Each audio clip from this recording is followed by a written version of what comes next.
اقبال نے کیا خوب کہا کہ کی محمد سے وفات میں تو ہم تیرے، یہ جہاں چیز ہے کیا لوح و قلم تیرے۔ آج اگر ہم مسلمان ہیں، کلمہ گو ہیں، اور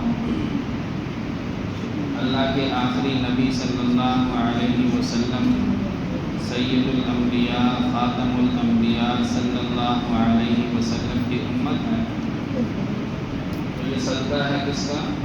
اللہ کے نبی صلی اللہ علیہ وسلم کہ اللہ رب العزت نے ہمیں ان کا امتی بنایا،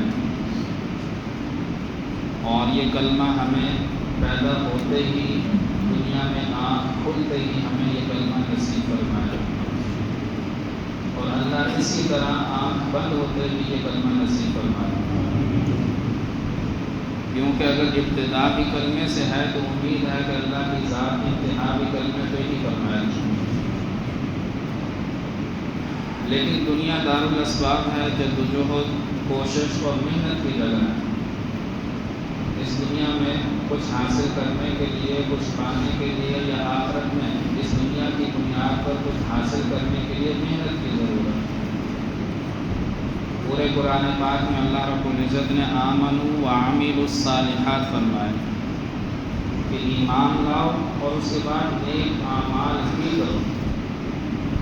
صرف ایمان لانے پر نجات ہوتی تو پورے قرآن میں یہی ہوتا کہ بس ایمان لے اور جنت تمہاری ہے۔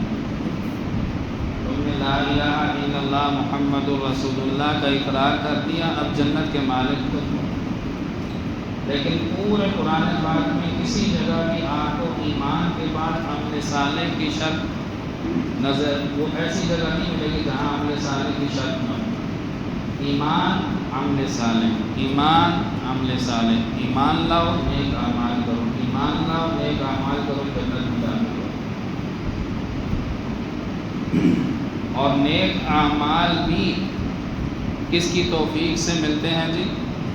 اللہ کی توفیق سے ملتے ہیں۔ اللہ اگر توفیق عطا فرمائے گا تو نیک اعمال ہم سے صادر ہوں گے، ہو سکیں گے، کر سکیں گے۔ اللہ کی توفیق شامل حال نہ ہو تو انسان یہ چاہے کہ میں ولی بن جاؤں، میں بڑا بن جاؤں، تو ناممکن ہے۔ تو اللہ کی توفیق، اللہ کا فضل لازمی اور بنیادی چیز ہے، اور اللہ کا فضل، اللہ کی توفیق حاصل کرنے کا سب سے شارٹ کٹ اور بہترین راستہ وہ ذات محمد صلی اللہ علیہ وسلم کہ اللہ کے نبی کے اسوے کو اپنا لیں، توفیقیں بھی ملیں گی، طاعات کی والے اعمال بھی صادر ہوں گے، اور اللہ کی رضا اور محبت بھی ملیں گی، اور اللہ کے محبوب بن جائیں گے۔ قل ان کنتم تحبون اللہ فاتبعونی یحببکم اللہ۔ اے پیغمبر صلی اللہ علیہ وسلم انہیں یہ کہتے ہیں کہ اللہ کا محبوب بننا ہے تو میری اتباع کرو، اللہ کے محبوب کو ہی بن جاؤ۔ اللہ کا قرب، اللہ کا فضل ملتا ہے تو کس کے راستے سے جی؟ اللہ کے نبی صلی اللہ علیہ وسلم کے راستے سے، ان کی اتباع سے۔ لقد کان لکم فی رسول اللہ اسوۃ حسنہ، اور ذات محمد صلی اللہ علیہ وسلم، اسوہ محمد صلی اللہ علیہ وسلم کو چھوڑ کر انسان یہ کہے کہ میں ڈائریکٹ اللہ کی مجلس میں، اللہ کی بارگاہ میں پہنچ جاؤں گا تو ناممکن ہے۔ اس کو اسکپ کر کے آپ اللہ کی ذات تک نہیں پہنچ سکتے۔ لا الہ الا اللہ محمد الرسول اللہ، اب اللہ کے نبی صلی اللہ علیہ وسلم کے آ جانے کے بعد پہلی اور آخری سیڑھی ہے نجات۔ اخروی نجات اب صرف اور صرف اسی پر منحصر ہے کہ انسان لا الہ الا اللہ محمد الرسول اللہ کا اقرار کرے، اور اسی اقرار پر اس کی آنکھ بند ہو جائے، اور جہاں پر اللہ کے نبی صلی اللہ علیہ وسلم کے اسوہ کو اپناتے ہیں، آپ صلی اللہ علیہ وسلم کی سیرت کو پڑھتے ہیں، اپناتے ہیں، تو اس کے ساتھ ساتھ ایک بنیادی چیز جو آج کے خطبے میں آیت پڑھی ہے وہ عقیدہ ہے، عقیدہ ختم نبوت،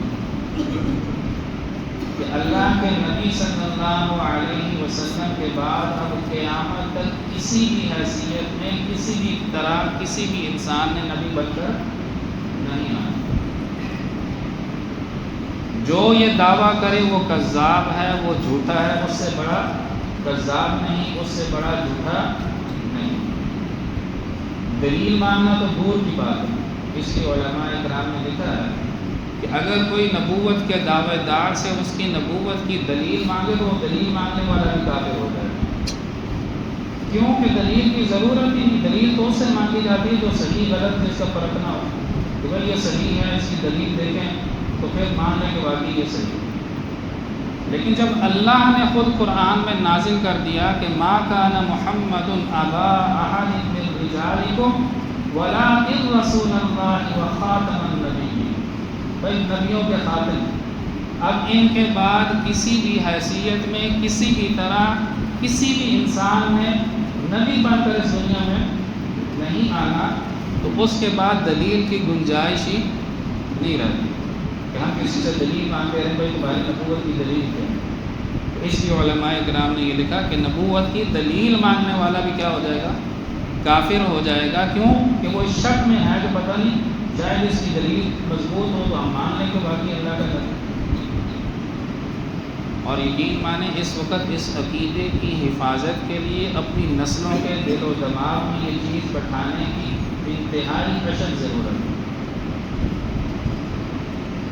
ہر زمانے میں ہر وقت میں، اور اب تو سوشل میڈیا کا دور ہے، فتنے اس طرح اللہ کے نبی صلی اللہ علیہ وسلم نے فرمایا تھا کہ فتنے تم پر اس طرح نازل ہوں گے جس طرح تسبیح ہے، اس کا دھاگا کٹ جائے اور کس سپیڈ سے وہ دانے زمین پر گریں گے، اس طرح تم پر فتنے نازل ہوں گے۔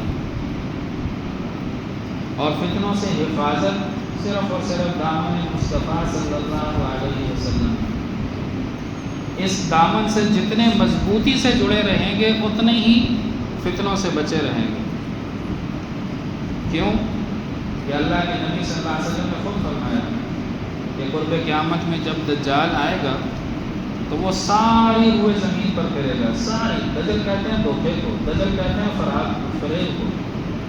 تو جب وہ دجال آئے گا ساری دنیا میں اپنا مکر و فریب پھیلائے گا، صرف 2 شہر ایسے ہیں جہاں پر وہ داخل نہیں ہو سکے گا، اس شہر کی حفاظت فرشتے کر رہے ہیں، ایک ہے مکہ المکرمہ اور دوسرا مدینہ منورہ۔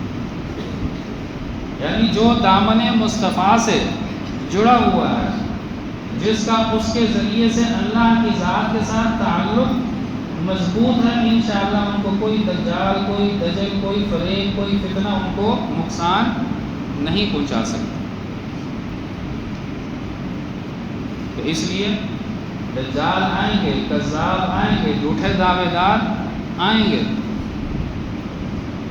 لیکن دامن مصطفیٰ سے صلی اللہ علیہ وسلم سے جڑے رہنا، نجات اسی میں ہے، فلاح دنیا کی بھی اور آخرت کی بھی اسی میں۔ اور اس عقیدے کی حفاظت کرنا ہر مسلمان کی ذمہ داری ہے۔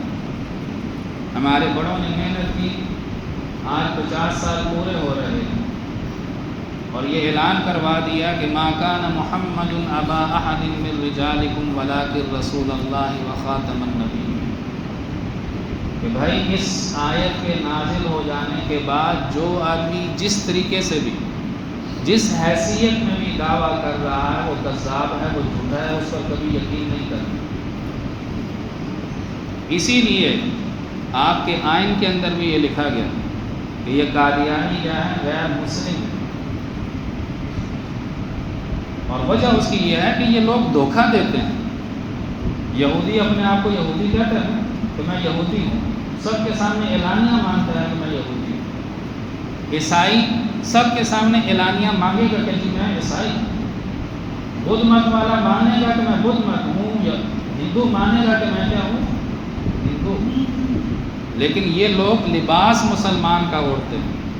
یہ کیا کہتے ہیں کہ ہم مسلمان ہیں، ہم احمدی مسلمان ہیں. یاد رکھیے گا، ہم مسلمان ہیں، لا الہ الا اللہ محمد الرسول اللہ کے ماننے والے. اس کے علاوہ کسی انسان کو ہم مسلمان اور وہ نبی نہیں مانتے. کوئی بھی دعوے دار ہے وہ جھوٹا ہے، اس کی کسی بات پر کوئی یقین نہیں. اور پھر دیکھیں نبی کے لیے، اچھا یہ جب بھی یہ لوگ آپ سے مکالمہ کریں گے تو آپ کو الجھائیں گے. صرف ایک بات یاد رکھیے گا، سب سے پہلی اور سب سے بنیادی بات کسی جگہ بھی زندگی میں سامنا ہو تو یاد رکھیے گا، ایک پہلی اور بنیادی چیز، اور یہی آخری بھی ہے. اللہ کے نبی صلی اللہ علیہ وسلم نے مکہ میں 13 سال گزارے. مکہ کے لوگ اللہ کے نبی صلی اللہ علیہ وسلم کی جان کے دشمن تھے کہ نہیں؟ اللہ کے نبی کے قتل کے منصوبے بنائے کہ نہیں؟ لیکن آخری وقت تک اپنی زبانوں سے یہی کہتے تھے صادق و امین ہے تو محمد صلی اللہ علیہ وسلم، جن کی زبان پر، جن کے کردار پر، جن کے اخلاق پر ہمارے پاس انگلی اٹھانے کی گنجائش ہی نہیں. ان سے بڑھ کر نہ کوئی اخلاق ہے، ان سے بڑھ کر نہ کوئی صادق ہے، ان سے بڑھ کر نہ کوئی امین ہے. دشمن خود یہ کہتا تھا، دشمن خود اپنی زبان سے اس چیز کا اقرار کرتا تھا. اور یہ لوگ جس کو نبی مانتے ہیں اس کا ذرا کردار اسی کی کتابوں سے اٹھا کر صرف اس کا کردار دیکھیں کہ کردار کیا تھا، سچائی کا کتنا وہ ماننے پیروکار تھا، سچائی کی کتنی پابندی کرتا تھا، اس کی کتابوں میں ہی لکھا. جو آدمی اپنی زبان سے اپنے جھوٹے ہونے کا اعلان کرے، جو اپنی زبان سے بتائے کہ میں کتنا بد اخلاق ہوں، جو اپنی زبان سے اپنے قلم سے اپنے آپ کو پیش کر دے اور پھر یہ کہے جی میں اللہ کا نبی ہوں، نعوذ باللہ، اور لوگ پھر اس پر یقین بھی کرتے ہیں، ماننے والے ہیں کہ نہیں. تو یہی چیز پہلے عرض کی کہ اصل چیز کیا ہے؟ اللہ کا فضل. ہر حال میں اللہ سے فضل مانگتے رہیں، اے اللہ ہمیں دامن مصطفیٰ صلی اللہ علیہ وسلم سے آخری سانس تک جڑے رہنے کی توفیق عطا فرما. وگرنہ انسان تو وہ بھی ہیں، نام تو ان کے بھی ہیں، کھاتے پیتے تو وہ بھی ہیں، لیکن محرومیت کا شکار ہیں. اگر ہمیں بھی کلمہ نصیب ہے تو یہ اللہ کے فضل، اس پر فخر نہیں، اللہ کا فضل ہے، اللہ کا شکر کہ اللہ تیرا شکر کہ تو نے آنکھ کھولتے یہ کلمہ نصیب فرمایا. کیونکہ تکبر کرنے سے، غرور کرنے سے نعمت چھن جاتی ہے. تکبر نہیں، غرور نہیں، اللہ کا فضل ہے، اللہ کا شکر ہے، اللہ کا شکر ادا کر، اور اس نعمت کا شکر ادا کرتے رہنا چاہیے. کیوں کہ اللہ کا یہ وعدہ ہے کہ اگر تم شکر ادا کرو گے میں تمہیں اور زیادہ ادا کروں گا اور نعمت چھیننے کے لیے تم سے. تو جب یہ شکر ادا کریں گے رات کو سونے سے پہلے کہ اللہ تیرا شکر تو نے اپنے حبیب صلی اللہ علیہ وسلم کا امتی بنایا، اے اللہ تیرا شکر کہ تو نے اپنے حبیب صلی اللہ علیہ وسلم کے دامن سے جڑنے کی توفیق عطا فرمائی، اے اللہ تیرا شکر کہ تو نے اپنے حبیب صلی اللہ علیہ وسلم کی سنتوں کو اپنانے، سیرت کو پڑھنے اور عمل کرنے کی توفیق عطا فرمائی. تو انشاءاللہ خاتمہ بھی اسی دامن کے ساتھ جڑے رہنے پر انشاءاللہ ہوگا. کیونکہ خاتمے کی گارنٹی تو کسی کے پاس نہیں ہے نا کہ آخری وقت کیسا ہوتا ہے، آخری وقت کیسا آتا ہے، اس پر وقت زبان پر کیا کلمات ہوتے ہیں، ہم میں سے کسی کے پاس کوئی گارنٹی سی نہیں. لیکن ایک چیز، ایک ضمانت ہے، وہ کیا ہے؟ لئن شکرتم لازیدنکم. اللہ نے خود فرمایا کہ اگر تم شکر ادا کرو تو میں اور زیادہ عطا کروں گا، چینوں گا نہیں.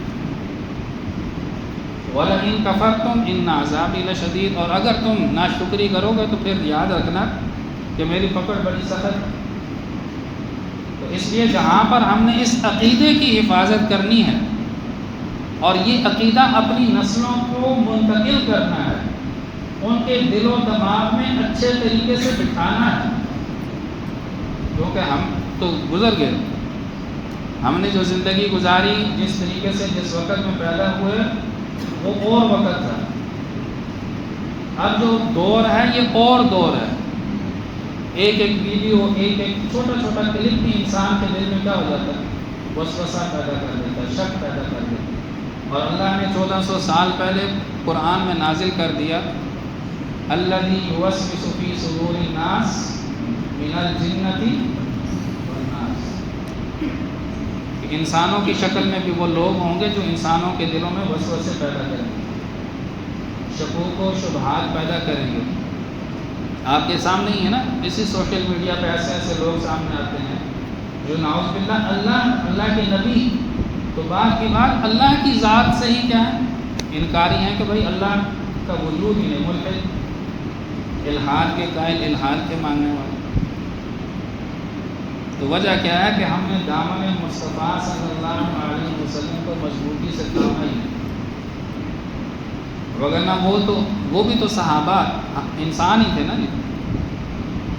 جن پہ کبھی کسی نے حکمرانی کرنی نہیں چاہی، لیکن پھر وہ ان میں سے ہر ایک دنیا کا حکمران بنا کر دنیا ان کے قدموں میں آئی۔ کیوں؟ کہ اللہ کے نبی صلی اللہ علیہ وسلم کے دامن کے ساتھ مضبوطی سے جڑے ہوئے۔ آج بھی ہماری فلاح اسی میں ہے، کامیابی اسی میں ہے۔ بار بار یہ عرض کرتا ہوں کہ بھائی سنتوں کو اپنائیں، سیرتوں کو پڑھیں۔ اللہ کے نبی صلی اللہ علیہ وسلم کی سیرت کی کتاب لیں، ایک کتاب لیں، روزانہ شام کو سونے سے پہلے ساری فیملی بیٹھ کر صرف ایک صفحہ، جس میں زیادہ سے زیادہ 20 سے 25 لائنز ہوتی ہیں، بس وہ ایک صفحہ روزانہ کا پڑھیں۔ 1.25 سے 1.5 سال کے اندر آپ پوری سیرت مصطفیٰ صلی اللہ علیہ وسلم کو پڑھ لیں۔ ایک صفحہ پڑھنے میں کتنی دیر لگے؟ کیا ہم 5 سے 7 منٹ بھی نہیں نکال سکتے؟ اور پھر ہم دعوے کریں گے کہ ہم عاشق مصطفیٰ ہیں۔ عشق رسول میں موت بھی قبول ہے، یہ ہمارے دعوے ہیں۔ لیکن اگر یہی کہا ہے کہ عشق رسول میں ذرا 5 نمازوں کی پابندی کر لیں مسجد میں آ کے، عشق رسول میں ذرا زکوٰۃ خوشی سے ادا کریں ساری کی ساری، عشق رسول میں جس پہ حج فرض ہو گیا وہ حج پہلی فرصت میں ادا کریں، عشق رسول میں ذرا سنتیں اپنائیں، عشق رسول میں ذرا اپنے اخلاق کو اچھا کر لیں، عشق رسول میں اپنے چہروں پہ مسکراہٹ سجا کر رکھ لیں، عشق رسول میں اپنے معاملات کو کلیئر اور کلین کر لیں، عشق رسول میں اپنی زبان کے پابند ہو جائیں کہ پتہ چلے کہ اس مسلمان نے زبان سے یہ بات کہی ہے، اب یہ پھرے گا نہیں۔ عشق رسول میں اپنے قرض کی ٹائم پر ادائیگی کرنا شروع کر دیں، جس سے پیسہ لیا ہے تو یہ نہ سمجھیں کہ بس اب ہڑپ ہے، کھا لیا پی لیا ٹھیک ہے، وہ بیچارہ لینے کے لیے پھر جتیاں گھس جائیں گی، مرتے دم تک اس کو قرض واپس نہیں ملے گا۔ تو بس دعوے ہم سے کروا لیں، لیکن جب عمل کی باری آئے گی تو وہاں پھر ہم زیرو ہو جائیں گے۔ تو یاد رکھیے گا بڑا مشکل وقت ہے، دنیا تو گزر ہی جائے گی، قبر اور پھر حشر بڑا مشکل وقت آنے والا ہے، اور اس وقت تک نجات نہیں ملے گی جب تک اللہ عدل نہیں کر دے گا۔ اللہ جب تک حق نہیں دلوا دے گا، یقین مانے اس وقت تک نجات نہیں ہے۔ شہید کا کتنا بڑا اجر ہے کہ اللہ رب العزت اس کا سانس جسم سے نکلنے سے پہلے جنت اس کو دکھا دی جاتی ہے، جنت میں تمہارا ٹھکانہ دکھا دیا جاتا ہے، لیکن الا الدین، جب تک قرض اس پہ بھی اگر قرض ہے، اس نے کسی کا قرض لیا تو جنت میں تب وہ بھی نہیں جائے گا جب تک قرض ادا نہیں ہوگا۔ اور ہم نہ شہید، نہ کوئی اور، نہ اچھے مسلمان، نہ 5 وقت کے نمازی، نہ قرآن کی پابندی، نہ اللہ کے نبی کی سنتوں کی پابندی، اور پھر ہم لے کر سمجھ لیں کوئی نہیں، کھا پی لیا، دیکھی جائے گی اگلی دنیا میں، دیکھی جائے گی پھر قبر میں بھی دیکھا جائے گا اور حشر میں بھی دیکھا جائے گا۔ تو اس لیے یہ مہینہ، یہ ایام ہمیں یہ یاد دلاتے ہیں کہ بھائی صرف زبان نہیں، زبان کے دعوے نہیں، عمل کی طرف، اور سب سے پہلے اخلاق۔ اللہ کے نبی صلی اللہ علیہ وسلم کی حدیث سنا کر بات ختم کرتا ہوں کہ اللہ کے نبی صلی اللہ علیہ وسلم نے فرمایا کہ بسا اوقات ایک آدمی اخلاق کا اچھا ہوتا ہے، کیا ہوتا ہے جی؟ اخلاق کا اچھا ہوتا ہے، لیکن وہ بڑے نماز پڑھنے والے حاجی، نمازی، روزہ دار، پرہیزگار، حج عمرے کرنے والے سے بھی آخرت میں درجات میں آگے نکل جائے۔ کیوں کہ نماز، روزہ، زکوٰۃ، حج فرض ہے، ذمہ داری ہے، ادا کرنا ہی کرنا ہے، ہر حال میں کرنا ہے. لیکن اخلاق ایسی چیز ہے جو مخلوق خدا کے ساتھ جڑی ہوئی ہے، اور مخلوق خدا کے حقوق مار کر بندہ کہے کہ میں اللہ کا قرب حاصل کر لوں گا، ناممکن ہے. تو اس لیے فرمایا کہ بسا اوقات اچھے اخلاق والا نماز روزے والے سے آگے نکل جائے. اس لیے اپنے اخلاق، اپنا لین دین، اپنی زبان، اپنے معاملات ایسے رکھیں کہ ہمارے کردار سے پتہ چلے کہ نبی کا صلی اللہ علیہ وسلم کا ماننے والا ہے، حضور کا امتی ہے. صرف زبان، ہم ایگریمنٹس لکھائے ایگریمنٹ کے منکر ہو جاتے ہیں، ثبوت ہوتے ہیں اگلے کے پاس، ہم اس سے منکر ہو جاتے ہیں، اور مرنا پھر ہم کہتے ہیں کہ کوئی بات نہیں. اس لیے اس مہینے کا یہ دن آ رہا ہے، 12 ربیع الاول آ رہا ہے، کل 12 ربیع الاول ہے. اس لیے یہ عہد کرنا کہ انشاءاللہ جتنی زندگی رہ گئی ہے اپنے کردار سے، اپنے اخلاق سے، اپنے اعمال سے بتاؤں گا کہ اللہ کے نبی کا امتی ہے، تاکہ کل اللہ کے نبی صلی اللہ علیہ وسلم کے سامنے بھی ہم بھی سرخرو ہوں، اللہ کے نبی صلی اللہ علیہ وسلم کے سامنے سرخرو ہو کر پیش ہوں. یہ نہ ہو کہ اللہ کے نبی صلی اللہ علیہ وسلم دوسروں کے حقوق کے لیے ہمارے لیے کھڑے ہو جائیں. اللہ رب العزت جو کچھ کہا سنا اس پر عمل کی توفیق عطا فرمائے. وآخر دعوانا